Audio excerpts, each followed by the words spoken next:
ne moom mooy rôle et place des médias développement de la citoyenneté et du civisme mais surtout chez les jeunes parce que rôle lu média yaatu na si li nga xamante ne moom mooy liggéeyam si askan wi donc ñu dalal si koo xamante ne xelam màcc na si mbir mi chercheur la day gëstu lu jëm si wàllu loolu docteur jamono ji bu ñu doon def déjà sax ñu camper le débat on parle de citoyenneté et de civisme nga dikkaat ci ñaari termes yooyu. waaw c'est vrai Assane je pense que ay concepts la yoo xamante ni c'est des concepts yi ñuy manipuler di ko waxtaane mais baax na ñu xam ni en réalité citoyenneté ak civisme dafa am ci ñaari tànk yu mu taxawee suñu waxee civisme et citoyenneté d'abord nit ki xam ay àq ak ay yelleefam la dans un premier temps mais aussi xam li nga xamante ni moom la warloog askan bi donc loolu mooy wax conscience politique c'est-à-dire nit ki mën a xam lan mooy ay àqam ak ay yelleefam mën ko laaj mais xam aussi lan la war a seq ak askan bi lan la warloog askan bi mën ko def loolu mooy benn pàcc bi ci beneen taxawaay bi dafa war a nekk aussi loo xamante ni intérêt public la ak bien commun c'est-à-dire li nga xamante ni askan bi yëpp ñun ñoo ko bokk nan ko mën a def ba nga sàmm ko yow nga xam sa place fan la ci war a yem lan nga war a def pour askan bi mën ci gis boppam donc su fekkente ni ci ñaari place yooyu la taxaw mooy benn bi nga xam sa conscience politique xam li nga warloo ak askan bi ak yow li nga xamante ni loolu la askan bi warloo ak yow dans un premier temps dans un deuxième temps je pense que sax moo gën a important mooy nga xam lan yow nga war a mën a sàmmee li nga xamante ni ñëpp a ko bokk mën a xam ba fexe ba nga xamante ni li gën ci nit ñi nga taxaw ci mooy en fait tout ce qui est changements sociaux donc soo fekkee te taxaw nga ci ñaar yooyu mën nañu wax ni yow yaa ngi ci sa rôle citoyenneté di def li nga xamante ni moom mooy civisme loolu nag lu am solo la parce que loolu dañ ko c'est pas un acquis loo xamante ni nit day yeewu rek am ko day nekk loo xamante ni mën nañ ko jëmbat mën nañ ko suuxat te jëmbat bi ak suuxat bi médias yi am nañ ci place boo xamante ni place bu mag la. ci place média boobu sax jamono ji ak ni nga xamante noonu la média yu Sénégal yi daal di joxee. naka nga gisee seen rôle ndax ñu ngi koy jouer pleinement. waaw xam nga sooy wax média da ngay yaatal. parce que la plupart du temps suñuy wax média rek ñu ngi leen di wax ni télévision. ak rajo mais soo gisee moyen d'expression yi média lu gën a yaatu loolu la. dafa am télévision am rajo am la presse écrite am internet donc yooyu yëpp média la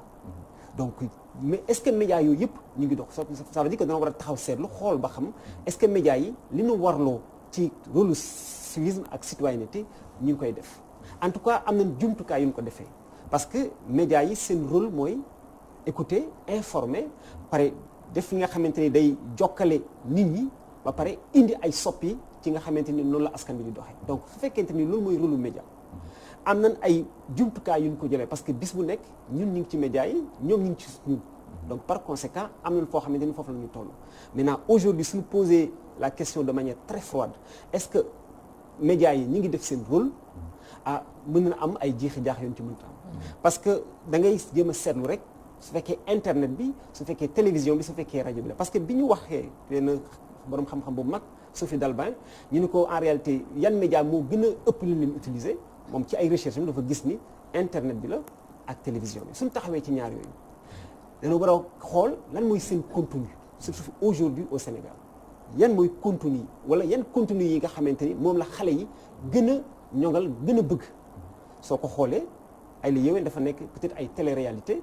dafa nekk ay théâtre dafa nekk ay variété donc loolu nga xamante ni loolu mooy transmission d'information en tout cas canal bi nga xam moo ëpp bi nga xamante ni xale yi ci boobu la ñuy daje ak médias yi mais soo xoolee nag ci yooyu anam yooyu est-ce que contenu yi ñu ciy def li ñu ciy dugal li ñu ciy dëxëñ est-ce que loolu loo xamante ni day dëgëral civisme la ak citoyenneté ñun ñëpp mën nañ ci poser question mais soo ko xoolee bu baax te nga am ci bañ a parloo di nga gis ni en réalité contenu yi am na loo xamante ni daf ci sooxe parce que yan contenu yi nga xamante ni dafa am violence soo xoolee lamb yi xamante ni lu bëri moom la ñuy wane nit ñi di ko bëgg soo xoolee télé-réalité yi yim ciy wane yoo xam am na yoo xam ne dëppoowul ak ñun li nga xamante ni moom la ñuy taxawee donc loolu aussi su fekkente ni way yi la ak musique yi gis na ni clip yi nga xamante ni moom la ñuy consommer aussi liñ ciy def léegi jéggi na doy waxuma nag lépp quoi mais am na ñu ci bëri yoo xamante ni liñ ciy def am na loo xamante ni peut-être mën na jeex te fekkente ni nag jeune la ñuy waxal jeune bi dafa nekkul koo xamante ni mais moom dafay jàng par imitation donc li mu gis da koy reprendre donc loolu nag mën nañ kon xool en réalité nan lañ mën a fexe ba nga xamante ni jeune bi ñu mën ko protéger or malheureusement ay filets de protection yi ñu war a wërale xale bi amul donc jeune bi dañ koy façonner à travers les modèles ou bien même li may wax ay anti-modèles parce que li nga xamante ni lan la ñu wan c'est pas forcément la réalité ba pare peut-être mën nañu wax ni jeune bi mën na am double lecture mais loolu il faut que mu am une conscience pleine su fekkente ni mën na gis lii wax ni lii baaxul mais moom il a tendance li mu gis rek mu def ni loolu moo baax suñu wanee en réalité ay ñoo xamante ni ils ont réussi de toutes les manières possibles day considérer que donc réussite rek mooy finalité bi fi nga koy jaareel amul solo su fekkee dañ waneen ñoo xamante ni vie star la ñuy dund moom dafay gis ni rek moom vie star la war a dund or ça c'est pas la réalité loolu nag il faut quand même peut-être une éducation aux médias yoo xamante dina permettre jeune bi mu koy su fekkee mënul nekk loolu ñu permettre aussi ay filets de sécurité yoo xamante ni mën nañ aar xale bi ba nga xamante ni peut-être du daanu ci kàmb boobu parce que su ci daanoo lu métti lay doon waxuma nag ak internet parce que internet moom àdduna bu tas la c'est que lépp a ngi ci te ku nekk di ciy dugg nu la neexee aujourd'hui ñun sax yi nga xamante ni suñu ñooy waajur yi suñu doom yi ñooñu gën a avancer sur le plan technologique li ñu mën a def ci internet ci seen portable ñun mënuñu ko ci def or foofu amul kenn ku leen mën a aaye ku leen mën a arrêter mën nga toog ba minuit yow nga tëdd sa doom nekk ci internet bi or yan contenu moo nekk ci internet bi ay contenu yoo xamante ni ñun xam nañ ko ay fake news la plupart du temps aujourd'hui temps yi passé wane na ay cybercriminalité yoo xamante ni ci biir internet bi la am na yoo xamante ni yu doy waar ay images yoo xamante ni peut-être su doon am na mun ko protéger xale bi du egg ci loolu wala en tout cas waragu cee egg or malheureusement il est laissé à lui-même moom mooy nekk di jëfandikoo jumtukaay yoo nga xamante ni mën na am lu baax gaa parce que mënuñu ko weddi mais am na lu bon loo xamante ni lu bari la ci te xale bi malheureusement il a tendance di dem ci li nga xamante ni peut-être foru fa dem alors loolu yëpp ay coow la ba nga xam ne aujourd'hui mën nañu poser waat question bi est-ce que réellement médias yi ñi nga war a def li ñu war a def pour mën a suuxat ba pare dëgëral civisme ak citoyenneté. D'abord docteur arrêtons-nous un peu ak les médias classiques. parce que internet c'est un peu compliqué. parce que médias classiques yi bu ñu jëlee presse écrite rajo télé jamono ji est-ce que lu problème de société au lieu que muy nekk problème de médias parce que les médias reflètent en réalité lii nga xamante ne moom la ñuy dund. effectivement mën nañu ko gis ci jàngat boobu. que ni en réalité suñu société. aujourd'hui mënuñu bañ ni dafa feebar. donc société bi nag su feebaree alors pour man. mën nañ d'accord ni société dafa feebar mais média bi war na ñëw mën a xeex parce que encore une fois bu ñu fàtte lan mooy mission média encore une fois c'est certes informer c'est écouter c'est aussi accompagner les changements sociaux mais sur le plan positif ça veut dire que aujourd'hui yéen ñi nga xamante ni seen xam moom màcc ci loolu am na rôle boo xamante ni da ngeen war a yee da ngeen war a leeral da ngeen war a fexe ba nga xam à la limite da ngeen war a même éduquer en réalité or cette éducation là loolu lañuy xaar ci yéen or malheureusement su fekkente ni éducation bi ñoŋul peut-être que dina donc mënuñu wax ni médias yi ñoo créer le mal de la société mais qu'est-ce que les médias la ñuy def ba nga xamante ni mën nañ changer le mal de la société loolu aussi am ngeen ci pàcc bu rëy boo xam ne moom ngeen utiliser or malheureusement contenu yi ñuy jot yi nga xamante ni peut-être c'est pas adapté ak ñun suñu culture adapté wul ak suñuy aada comme ni ñu koy waxee ñi nga xam ne suñu fekkoonte ni ay suñuy mag yu baax suñuy jikko yu baax parce que loolu am nañu ko ay valeurs mais puisque nous sommes dans la mondialisation am na loo xamante ni aussi ku la albert moo lay wan fi ngay xoolee su fekkente ni en réalité ñun ay consommateurs lañu alors que au lieu que ñu nekk ñun ay producteurs ça devient compliqué or malheureusement dans les contenus médiatiques on a tendance de plus en plus à consommer plutôt qu'à faire beaucoup de choses reproche mais ci def mooy démb rek daan naa leen bon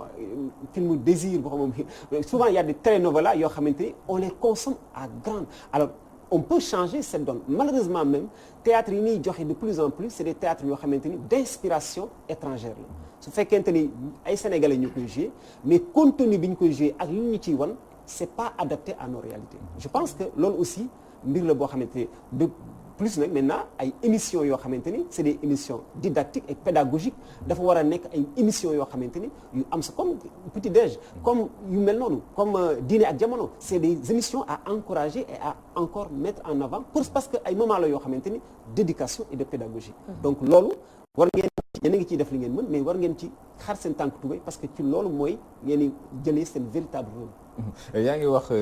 yenn contenu yu médias yi day façonner ou bien pour ne pas dire défaçonner les enfants si li nga xamante ni moom mooy seen citoyenneté ak seen civisme mais que dire des parents et de leur rôle. Alors c'est important je pense que les niveaux ku nekk am ci sa responsabilité. Ça c'est important mën naa commencer au-delà des parents d'abord mais l'État parce que c'est l'État qui doit réguler.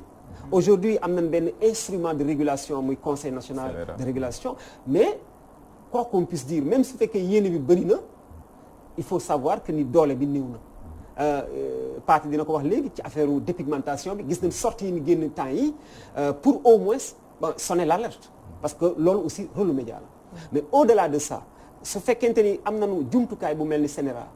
boo xamante ni sur le papier baax na mais sur la pratique qu'est-ce qu'il en est mën nañ ci am ay doutes parce que peut-être amuñu moyen ak doole bi nga xamante ne mën nañ egg maintenant les parents que nous sommes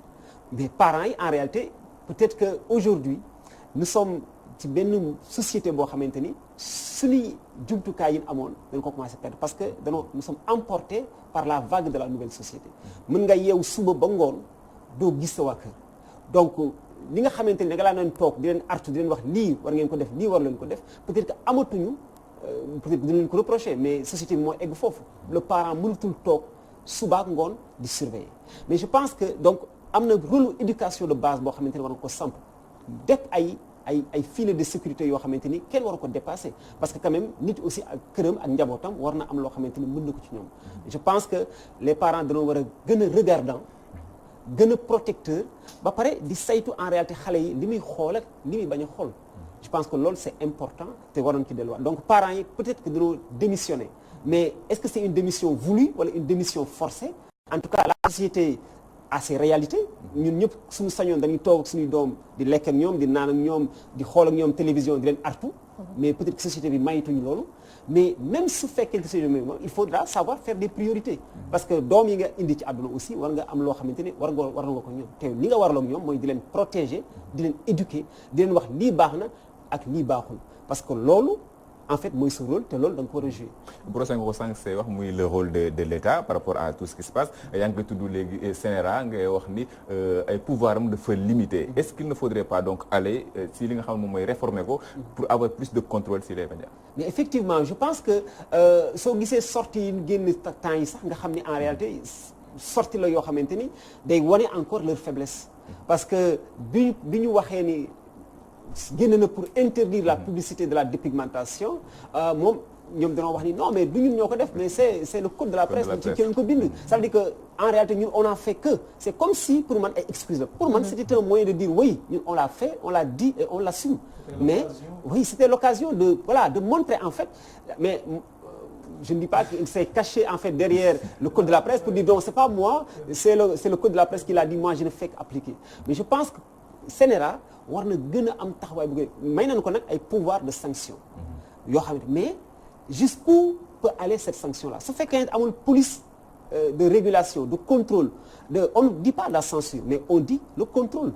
et ce contrôle là doit être effectif donc war na am doole boo xamante ni mën na ñëw arrêter soo xoolee sorties yi CNRA def ça fait très longtemps yoo xamante ni def na ay mesures comme ça mais c'est des mesures yoo xamante ni c'est des mesures yoo xam peut-être pour l'éclat pour ñu gis ko mais en fait il y a pas en réalité une véritable mesure de sanction de protection de régulation et de contrôle boo xamante ni donc peut-être que amuñu doole peut-être que amuñu visibilité mais yooyu yëpp war nañ ko joxaat doole joxaat. alors man docteur fi ma bëgg a ñëwee rek mooy qu'est-ce qu'il faut faire parce que loolu noonu nga xamante ni moom la ñuy interdire médias yi ñu koy teg bu ma jëlee le cas de la télé série yi nga xamante ni dañ ko fay teg clip yi nga xamante ni dañ ko fay teg en réalité loolu noonu ñuy teg moo leen di dundal ci loolu la ñuy jëlee li nga xamante moom la ñuy fayee seen ay employés suñ leen ko bëggee interdire dootuñu ko amati après problème de salaire ñëw dootuñu am lu ñu fayee seen ay employés et tout instant bi donc qu'est-ce qu'il faut vraiment faire pour que média yi tegu ci yoon teg loo xamante ni adapté wu na ak suñuy réalité mais ci moment boobu aussi ñuy am ci loolu ay revenus yoo xamante ni ci la ñuy mën a yoree seen i ay employés. mais c'est effectivement des question bu am solo parce que au-delà de li rafet li nice mën na wax ni aussi média yi dina war a dund te seen dund quand même il faut des audiences ñu mën ci jaaree seen capacité publicitaire pour mën a am li nga xamante ni da leen mën a dund. mais damay gis ni en réalité on a été piégés les médias aussi ont été piégés parce que en fait ñoom ñoo ñuy bëggloo yenn yi c'est-à-dire soo xoolee il y a 10 ans théâtre yi ñu daan seetaan mais dafa ñu neexoon mais en réalité il y a eu une période où les gens ont déconstruit en réalité parce que damay wax ni ñun dañuy jàng par imitation dañuy jàng aussi par mimétisme su fekkente ni média bi bëgg na tey ñu bëgg émission bi mais am na des moyens des forces yu mu ko imposer théâtre yi nga xamante ni c'est des théâtres qui étaient censés avec beaucoup de valeur amoon na fi te nit ñi dañ ko daan seetaan peut-être que on va dire que on est assez dépassé quoi mais ñu doon naan mercredi mardi je sais pas mercredi ñu ñëpp daan dajaloo dem toog seetaan affaire yi je me rappelle temps yi passé am na benn émission bu gis xawma sama almet mais j'étais content de revoir ça de regarder d'être content alors que c'est des valeurs saines c'est des valeurs mais donc ça veut dire qu'en fait on nous a ñun défaçonné comme ni ko Assane di waxee on nous a obligés à être consommateurs de contenu je pense que ça va être difficile rupture la bu metti mais il faudra en réalité que yéen ngeen rééduquer ñu pour que ñu bëggaat yi nga xamante ni c'est des choses qui sont mais comme ni ko Molière doon waxee il faut éduquer mais il faut faire rire on a besoin de théâtre de yoo xamante ni ce n'est pas des théâtres yoo xamante aujourd'hui ay armes moi les théâtres yi may gis ay armes la mais c'est extraordinaire nous on n'a pas été préparés à ça aujourd'hui on est en train de nous imposer ça c'est-à-dire ay armes la ay théâtres yoo xamante ni jigéen ñi sax aujourd'hui elles sont dévoyées ay bandits lañu yoo xamante ni ay deal ay loolu rek moo nekk ci théâtre yi ça veut dire qu'on est en train de nous défaçonner je pense que ñun suñuy réalité suñuy valeur ak alors que dans l'article 39 code de la presse mais day wax ni en réalité on doit être en rapport ak suñuy aada ak suñu culture ak suñuy mœurs donc il faudra qu'on demande à ce que certains contenus soient révisés ñu am bon ça va pas être facile mais ñu rééduquer ñu à re-aimer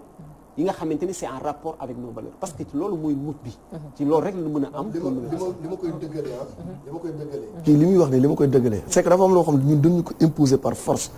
li wolof nag lépp ne ku amul yaay nàmp maam soo toogee ci télé bi taj loo zappé lool la mais finalement il faut nga am boo ci seetaan am nga loo bëgg ci sa ginnaaw ak ci sa xel mais gisoo ko li ma koy dëggale mooy gis nga bi ñuy def fii ci Walfadjri émission spéciale mooy 4 avril man ak Pape Maguette Gueye Thiaba moo ko doon animé ñu invité woon ci Djibi Dramé ak soxnaam ñu yor xalam yeeg yëpp teg ñuy waxtaanee histoire réew mi 4 avril man ak Pape Maguette ak Thiaba mais gis nga émission boobu kenn mësta gis lu mel noonu biñ ci tegee ay fan dafa am ñu ma doon woo waaye yéen seen émission bi da ngeen ko arrêté xanaa amatul ma ne ko émission ban mu ne ma booy bi ngeen defoon keroog ci guddi te kii ma ne ko non du woon émission de dañ ko defoon rek édition spéciale pour 4 avril bi mu ne ma mënoon ngeen ko continuer ñëpp loolu lan may wax mais télé yi wëral télé yi bu weesoo par exemple tey petit déj comme rubrique bi ma fiy def nii tey wëral télé yi pour nga gis fu ñuy waxtaanee cosaani réew mi ak aaday réew mi ak sunuy baax di ko wane doo ko gis mais lu tax sama intervention c'est ça le problème genre parce que wax na li mu wax et c'est hyper important c'est-à-dire mënuloo tere une personne mu bañ a def telle chose te tegaloo ko ay yeneen yoon yu mu mën a dundee exemple médias yi genre yenn publicité yi yenn programme yu ñuy def yu nga xamee ne que ça absolument amul lenn lu mu yokk ci jeunesse bi moo tax automatiquement sama xel dafay dem ci pertinence su instance yooyu ñu teg pour ñu régulariser exemple CNRA ak si je ne me trompe am na benn année bu nga xamee ne que Abdou Karim Sall moom moo yoroon ARTP ou je sais pas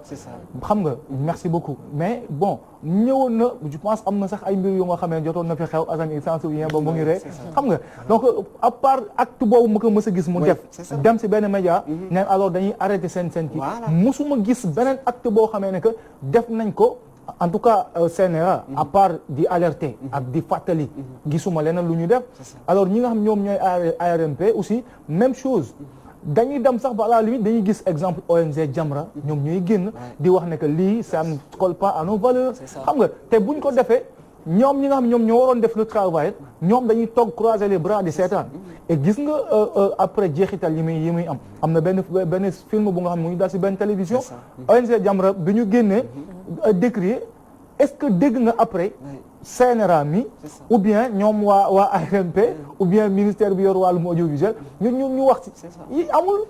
kon donc ce qui se doit jamono ji pour man mooy suñu instance yi nga xam ne ñoom ñooy yor wàllum régulation yu jëm ci wàllu yi ñoo manqué pertinence en fait su fekkee ne que les textes sont bien faits mais là dans la pratique wax nga ko tout à l'heure ça fait défaut. sànq yaa ngi wax docteur rééduquer rééducation est-ce que rôle état tamit bu si gën a am solo ak éducation aux médias. mais bien sûr je pense que mënuñu génn média état ci rôle bi nga xamante ni rôle de rééducation loolu seen warugar la parce que en fait le bien commun li ñu bokk nguur gi moo ko ŋànk donc war na en réalité di saytu est-ce que ñi ngi def ay progrès social or malheureusement li nga xamante ni moom la ñuy gis ci télé bi moom la ñuy gis ci rajo yi mais mooy tax li Pathé di kaas léegi dépigmentation bi ça va continuer parce que on nous sert des anti-modèles ay anti-valeurs la ñuy wax ñun nag on a l'habitude de consommer donc rééducation bi ça commence par les organes les instances de régulation jouer leur rôle l'État jox leen doole ba pare taxaw di saytu di seet ba nga xamante ni yooyu yëpp donc l'État est directement joué moo tax temps yi kontaan naa bi nga xamante ni dañ ma invité conseil économique et social et environnemental pour ma def une communication sur ça parce que c'est ça c'est des organes consultatifs ñoom war a dem wax nguur gi li ma fa décrier mooy li ma fi wax nii mooy ni en réalité médias yi danoo participer à la déconstruction du civisme parce que on les a laissé faire on les a pas arrêtés et tant que ñu ngi continuer ça va encore de mal en pis sëñ bi wax na ko léegi mu ni yéen mais damay gis ni am na 24 décembre ñëpp dañuy dem fo yi mais aujourd'hui am na ñoo xamante ni imposé nañu beneen format dem ci ay jàng mais nit ñaa ngi dem ci jàng ça veut dire que donc rééducation am na solo c'est-à-dire il faudra aussi que les gens se battent pour imposer suñuy valeur tant que amul loolu je pense que il y aura du il a raison c'est ce qu'il faut faire instant bi ñi war a wax nañu wax mi ngi wax léegi que invité woon nañ ko conseil économique social et environnemental pour mu wax mais espérons que aussi li nga xamante ni wax na ko fa ñoom état bi dinañ ko jël en compte ba appliquer ko inchallah sama doom Assane maa ngi lay jaajëfal bu baax di remercier aussi sa invité docteur ñu lay jaajëfal ñu bàyyi la nga tàggatoo. waaw maa ngi leen di gërëm di leen sant ci invitation bi ci tribune bi ngeen ma may pour ma wax bëggoon naa wax lu am solo ci li Pathé di doon c'est important parce que c'est di yooyu mooy changement de comportement man sama gëstu yi ma gëstu sama travaux yi ma def yëpp ci nan lañuy mën a def ba soppali jikko yi d'accord donc et je pense que ay défi la civisme bi ñuy wax ni ak citoyenneté loolu mbir la ci mais de poigner beaucoup